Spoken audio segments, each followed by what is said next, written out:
तो दोस्तों writ document या फिर थर्ड ग्रेड टीचर भर्ती 2022 के डॉक्यूमेंट वेरिफिकेशन होने के बाद आगे की क्या प्रोसेस है, मेरे प्यारे प्यारे टीचर साथी वो जानना चाहते हैं, चिंतित हो रखे हैं, टेंशन में आ रखे हैं। जैसा कि हमारे साथ हॉलीवुड फिल्मों में होता ना, उन फिल्मों के बारे में हमें कोई ज्यादा जानकारी तो होती नहीं है और सोचते रहते हैं अब क्या होगा, आगे क्या होगा। कुछ हालत वैसी की वैसी हमारे साथियों के साथ वो बनी हुई है। हालांकि हमारी इंडियन फिल्मों में ऐसा होता नहीं है, फिल्म शुरू नहीं हुई द एंड का हमें वो पता चल गया। खैर कोई बात नहीं, ये 10-15 मिनट की वीडियो है, इसमें आपके हर एक डाउट से मैं क्लियर करने की कोशिश करूंगा और ऐसी ऐसी जानकारी आपको है वो प्रोवाइड करवाऊंगा जो शायद ही किसी साथी ने आपको बताई होगी। मेरे साथ है वो आप बने रहिए।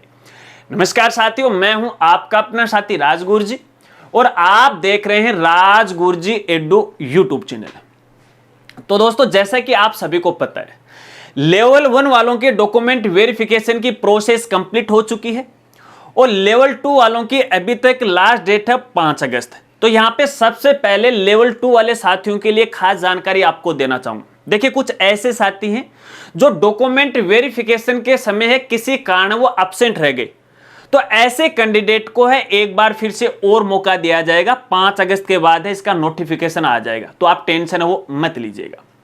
अब दोस्तों अपन ये मान लेते हैं कि हमारे डॉक्यूमेंट वेरिफिकेशन है वो कंप्लीट हो चुके हैं, अब उसके आगे की क्या प्रोसेस है। तो दोस्तों आपको बताना चाहूंगा, एक बार फिर से यहां पे आपके डॉक्यूमेंट की गहनता से जांच है वो की जाएगी। जी हां दोस्तों, आपने साला दर्पण पोर्टल पे देखा होगा और वहां पे आपके डॉक्यूमेंट वेरिफिकेशन का जो स्टेटस आ रखा है कि लिखा हुआ यस। अगर आप ये सोच रहे हैं कि यस का मतलब है कि हमारे डॉक्यूमेंट वेरिफिकेशन हो चुके हैं, किसी प्रकार की कोई कमी नहीं पाई गई है, तो आप ये गलत सोच रहे हैं, क्योंकि हो सकता है कि अब भी आपके डॉक्यूमेंट में कमी निकाली जा सकती है।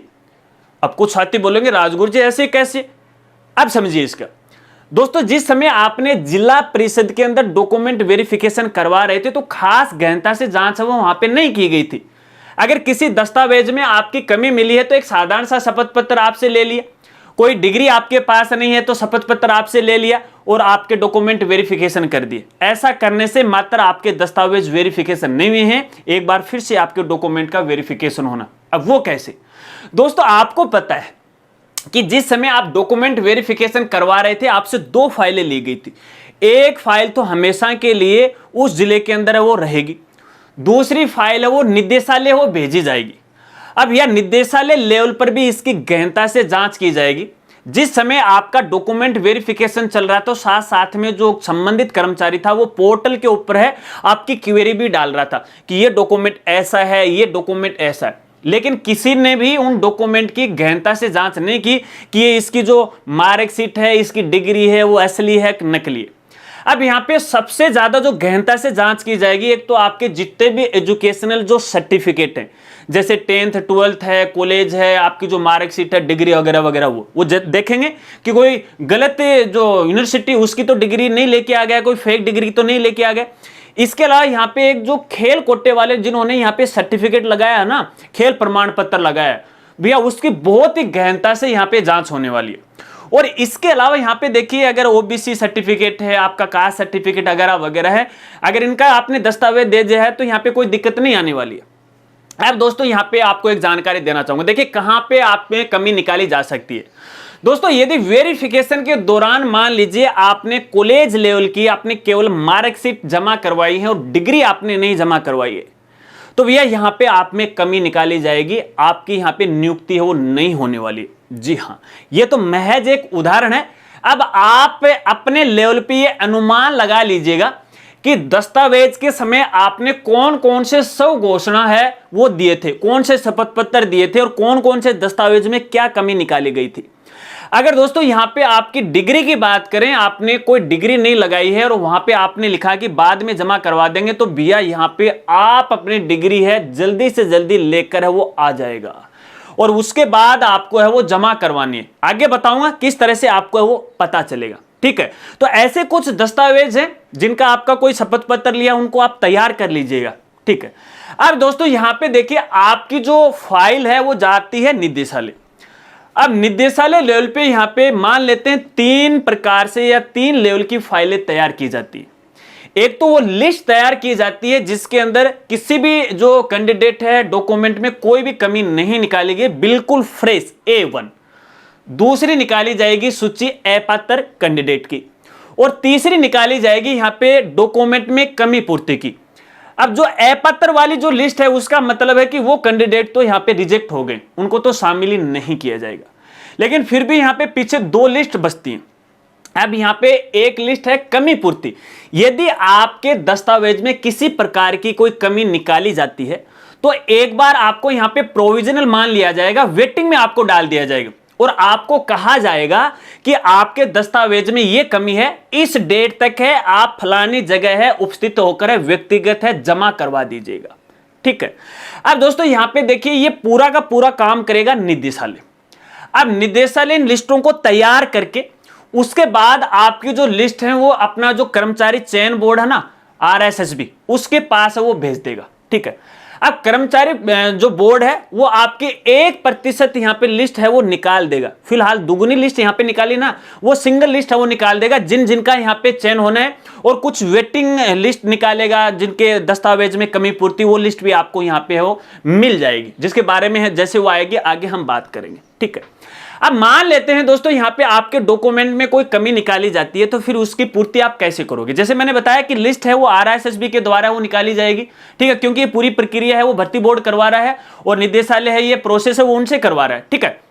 तो जब वो लिस्ट आती है उसमें आपका नाम मिलेगा, आपका पूरा बायोडाटा आपको मिलेगा, देख लीजिएगा, तो फिर बाद में आपने दस्तावेज वो जमा करवा दीजिएगा। अब ये मान लेते हैं कि यहाँ पे RSSB के द्वारा है वो लिस्ट जारी कर दी, उसके बाद आगे की क्या प्रोसेस होगी। तो मैंने आपको यहाँ पे बताया कि 1% की जो लिस्ट है वो जारी करेगा। अब वो जो लिस्ट है वो संबंधित जिला परिषद को भेज देगा। जो भी जिला आवंटित हुए हैं कैंडिडेट को 1% में जो मेरिट लिस्ट में आए, यहाँ पे देखिए जिनके ज्यादा नंबर आए ना उस हिसाब से वो लिस्ट है वो भेज देगा संबंधित जिले के अंदर, जिसकी सूचना आपको ऑनलाइन मिल जाएगी। नो टेंशन, आगे बात करेंगे फिर कभी जैसे आएगी उसके बारे में। अब जैसे ही आपकी लिस्ट है वो जिला परिषद में भेजी जाती है, अब जिला परिषद के द्वारा भी यहाँ पे 2 लिस्टें वो लगाई जाएंगी। एक लिस्ट तो है यहाँ पे आपकी जो मेरिट के आधार पर, यानी जिनके ज्यादा नंबर है उनका नंबर पहले आ जाएगा, जिनका कम आया है उनको नीचे आ जाएगा क्रमानुसार। उसके बाद दूसरी लिस्ट निकाली जाएगी यहाँ पे वरीयता के आधार पर। वरीयता का मतलब ये है कि देखिए आपको पता है कि बहुत प्रकार के यहाँ पे जो कैंडिडेट हैं वो रहते हैं, जैसे कोई विकलांग साथी होगा, ठीक है, कोई विधवा होंगे, इस प्रकार से। तो जो विकलांग हैं, जो विधवा महिलाएं हैं, तो उनको है पहले है उस सूची में शामिल किया जाएगा, उनको वरीयता दी जाएगी। उसके बाद है जो साधारण जो कैंडिडेट होते हैं उनको यहाँ पे वरीयता दी जाएगी। उसके अंदर भी आपकी पूरी जानकारी आपको मिल जाती है, इसका मालूम आपको ऑनलाइन वो लग जाता है और संबंधित जो जिला है वहां पर भी आपका वो लग जाएगा। अब दोस्तों मान लेते हैं कि उस लिस्ट में आपका पूरा नाम आ गया, आपका वहां पे सिलेक्शन हो गया। ठीक है। अब उसके बाद क्या होगा, उसके बाद यहाँ पे भैया देखिए 2 सिचुएशन है। सिचुएशन पहली है कि या तो जो अपने जिला परिषद है, जो जिला मुख्यालय है, या तो आपके लिए जो ज्वाइनिंग है वो जारी करेगा, आपको वहां से है आप में जो स्कूल है वो आवंटित करेगा। या फिर दूसरी कंडीशन में ऐसा भी हो सकता है कि यहाँ पे जो CBO ऑफिस होता है, ठीक है ना, जो ब्लॉक शिक्षा अधिकारी होता है, जो तहसील लेवल पे होता है, वहां पे भी आपको भेजा जा सकता है और वहीं से भी आपका ज्वाइनिंग लेटर है वो जारी किया जा सकता है।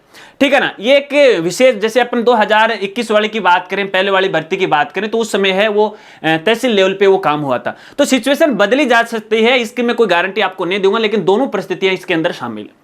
अब दोस्तों मान लेते हैं कि यहाँ पे है आपको ज्वाइनिंग लेटर वो मिल जाता है। वैसे हाथों हाथ आपको ज्वाइनिंग लेटर नहीं मिलता है, उस लिस्ट में आपको नाम आ जाता है।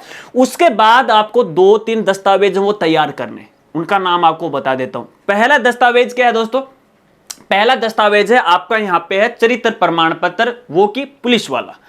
अब पुलिस वाला जो चरित्र प्रमाण पत्र है, यहाँ पे देखिए आपको ऑनलाइन आवेदन फॉर्म भरना पड़ेगा, फिर संबंधित आपका जो थाना लगता है आपके, वहां पे आपको व्यक्तिगत जाना पड़ेगा जल्दी काम करवाने के लिए, और आपके आधार कार्ड वगैरह वगैरह लेके उनसे वेरीफाई करवा लो। फिर वो SP ऑफिस में चल जाएगा और SP ऑफिस से है अगले 2-4 दिन के बाद है वापस है आ जाएगा, आप उसे डाउनलोड कर लीजिएगा, बन गया। ये प्रोसेस चलती है 5 से लेकर 7 दिन की। उसके बाद यहाँ पे आपका एक हेल्थ सर्टिफिकेट बनेगा, स्वास्थ्य प्रमाण पत्र बनेगा, देखेंगे, चेक करेंगे आपके बारे में कि आप ठीक हो कि या नहीं हो। तो ज्यादा इसमें कोई जांच नहीं की जाएगी। इसमें केवल जैसे एक तो आपकी जो आंखें हैं उसकी जांच की जाएगी, एक आपका स्वास्थ्य है, आपका जो ब्लड है इस प्रकार से है, यूरिन वगैरह वगैरह इनकी आपकी जांच की जाएगी, जो कि सामान्य यहाँ पे जांच होगी, कोई दिक्कत नहीं है। कोई साथी चश्मा वगैरह वगैरह लगाता नो टेंशन, इसमें किसी प्रकार की दिक्कत नहीं आएगी। लेकिन ये जो स्वास्थ्य प्रमाण पत्र है वो डिस्ट्रिक्ट है ना, जिले का जो सीएमओ है उसके द्वारा है वो बनाए जाएंगे, उससे आपको ये प्रमाणित करवाना पड़ेगा। अब यहाँ पे सवाल ये उठता है कि कुछ साथियों को जो जिला आवंटन होता है वो हो सकता है कि अपना जो होम जिला है उससे दूसरा जिला हो सकता है, तो कहां का बनाएं? तो यहाँ पे मैं आपको बताना चाहूंगा, देखिए आप किसी भी जिले का बना सकते हो, अपने जिले से भी बनवा सकते हो या फिर दूसरे जिले भी से बनवा सकते हो, लेकिन आपकी सुविधा के अनुसार आपको अपने जिले से ही बनवाना चाहिए। यह काम मात्र 1 दिन में हो जाएगा, कोई टेंशन आपको नहीं होने वाली। इसके बाद एक सबसे इंपॉर्टेंट डॉक्यूमेंट जो शायद ही किसी साथी ने इसके बारे में आपको बताया होगा, और वो है दोस्तों आपका बैंक अकाउंट। अब आप ये कहोगे राजगुरु जी बैंक अकाउंट कौन सा ऐसी इंपॉर्टेंट बात है, ये तो सबका ही होता है। सबका होता है, लेकिन भैया आपका जो बैंक अकाउंट है ना वो केवल और केवल एसबीआई बैंक में होना चाहिए, भारतीय स्टेट बैंक में होना चाहिए, किसी दूसरे का नहीं चलेगा। जी हाँ, पता चला ना आपको। इसके बाद आपका जो जन आधार कार्ड है वो जन आधार कार्ड के अंदर आपका बैंक अकाउंट है वो भी लिंक होना चाहिए, इस बात को आपको खास तौर पे ध्यान रखना है। आपका जो आधार कार्ड है उसके साथ भी आपका बैंक अकाउंट है वो लिंक होना चाहिए। लेकिन ये बाद की प्रोसेस है दोस्तों, अभी आपको जल्दबाजी नहीं करनी है। एक बार यहाँ पे फाइनल लिस्ट आने दीजिएगा, उसके बाद आपको ज्वाइनिंग मिलती है, उसके बाद जब आप किसी स्कूल में ज्वाइन करोगे ना तो उस समय आपको इन दस्तावेजों की वो आवश्यकता पड़ने वाली है। जैसे आपका चरित्र प्रमाण पत्र है जो पुलिस वाला है, स्वास्थ्य प्रमाण पत्र है बैंक की है, तो ये डिटेल आपसे दोबारा वो ली जाएंगे। तो यूं मान लेते हैं कि जिस समय जिला परिषद के अंदर आपकी यहाँ पे लिस्ट आ जाती है तो वो आपका लगभग काम है वो कंप्लीट हो जाता है। ठीक है, अब दोस्तों यहाँ पे जो वेटिंग वाले साथी, मैंने आपको बताया कि जिनके डॉक्यूमेंट में किसी प्रकार की कोई कमी निकाली जाती है उनको वेटिंग में रखा जाएगा। ठीक है ना। अब यहाँ पे 2 सिचुएशन बनती है। वेटिंग में 2 तरह के साथी हो सकते हैं। एक तो ऐसे साथी मान लीजिए जिन्होंने पहले से भी वो 3rd ग्रेड में लगे हुए हैं, अब ये सोच रहे हैं कि यार मैं मेरे जिले में आ जाऊं, मेरे यदि अच्छे नंबर आएंगे पेपर में, जो रिट मान लो या फिर जो मुख्य एग्जाम है, तो मुझे होम जिला मिल जाएगा।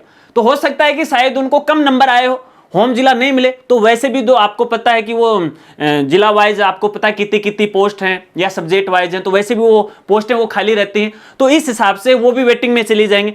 तो इस तरह से ये 2 तरह की वेटिंग लिस्ट है वो रहने वाली। तो यहाँ पे देखिए जिन साथियों के डॉक्यूमेंट में कोई कमी निकाली जाती है तो उनका जो सिलेक्शन है वो बाद में हो जाएगा। तो वो ऐसे साथी वो टेंशन मत लीजिएगा, खाम खा है कमेंट कर दोगे आप, अरे गुरुजी मेरे तो यहाँ पे वो डिग्री नहीं लगाई, क्या करना है? करना कुछ नहीं, वो डिग्री लेके आ जाओ, आपका काम कंप्लीट हो जाएगा।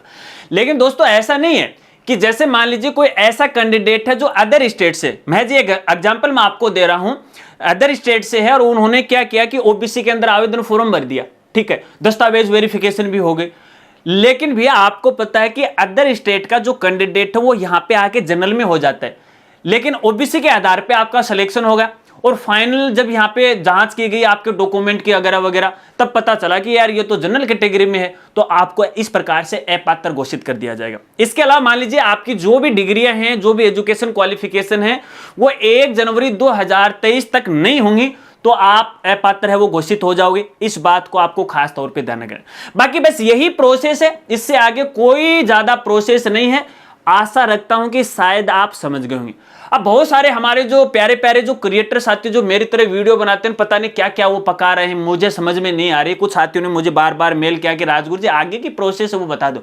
तो भैया देखिए सिंपल सी प्रोसेस मैंने मेरे भाषा में मेरे शब्दों में आपको समझाने की कोशिश की। अब इसके अलावा यदि आपको कोई डाउट्स हो तो आप कमेंट कर सकते हो, आने वाली वीडियो के अंदर उसका समाधान मैं आपको यहां पे वो बता दूंगा।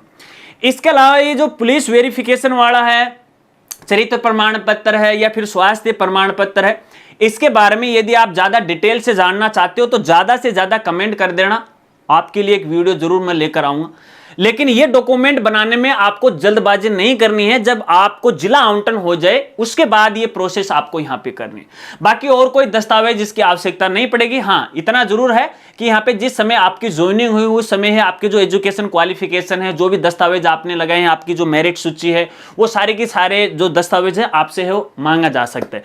तो ऐसे में भी आपको उनको वहां पे वो सुरक्षित रखना है, एक फाइल के अंदर है वो रख लीजिएगा। बाकी आपसे कुछ भी नहीं मांगा जाएगा। और जिन साथियों का फाइनल मेरिट लिस्ट में नंबर आता है तो राजगुरु जी की तरफ से उनको दिल से धन्यवाद, बहुत बहुत हार्दिक शुभकामनाएं। और भैया एक मिठाई का डब्बा मेरे घर है वो भेज देना। जो जो साथी लगेंगे मेरी वीडियो देख के अगर आपको फायदा हुआ तो मिठाई भेज देना। और मुझे पता चल गया कि इसने मेरी वीडियो देखे तो मैं घर आके ना वो कान पकड़ लूंगा, आप ये देख लेना। हाँ, अगर वीडियो जानकारी आपको अच्छी लगी हो तो लाइक कर देना, और हो सके तो अपने दोस्तों के साथ वो भी शेयर कर देना। तो मिलते हैं फ्रेंड्स अगली एक नई वीडियो के साथ, तब तक के लिए जय हिंद, जय भारत।